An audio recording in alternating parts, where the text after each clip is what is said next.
যেমন আন্দোলনে যদি জঙ্গিরা গুলি করেও থাকে তাহলে সেটার পাল্টা জবাবে ছাত্রদের গুলি করবে কেন?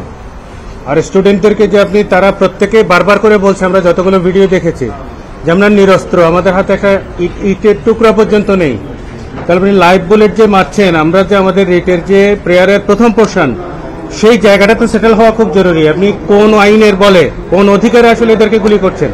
আর গতকালকে দেখবেন আপনারা হাইকোর্টের গেটে যখন ওরা মার্চ ফর জাস্টিসের জন্য স্টুডেন্টরা আসছিল তাদেরকে অনেককে চড়থাপ্পড় মারতে দেখেছি। ঢাকা বিশ্ববিদ্যালয়ের একজন শিক্ষিকাকে ধাক্কা দিয়ে ফেলে দেওয়া হয়েছে রীতিমতো।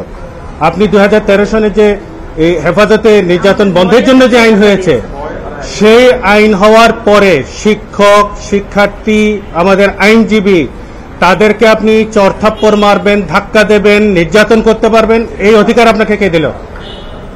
আমি তো মনে করি যে প্রত্যেকটা ক্রিমিনাল অফেন্সের জন্য তাদেরকে দায়বদ্ধ করা দরকার এবং ডেফিনেটলি আমরা এই বিষয়গুলো দেখব যে তারা কোন ক্ষমতা বলে কোন আইনে এই মানুষগুলোর গায়ে হাত দেয়। শিক্ষার্থী, শিক্ষক কিংবা আমাদের যে কোনো সাধারণ জনগণ, আলাদা করে কোনো ক্লাসিফিকেশন আমি করতে চাই না, সাধারণ জনগণের গায়ে কোন অধিকারে তারা হাত দেয়, নির্যাতন করে। এই নির্যাতন 2013 আইনে খুব পরিষ্কারভাবে বলা আছে যে তারা কি করতে পারবে এবং কি করতে পারবে না।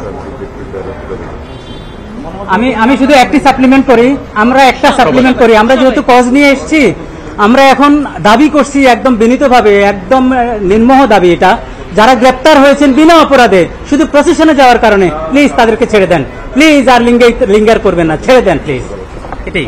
Thank you.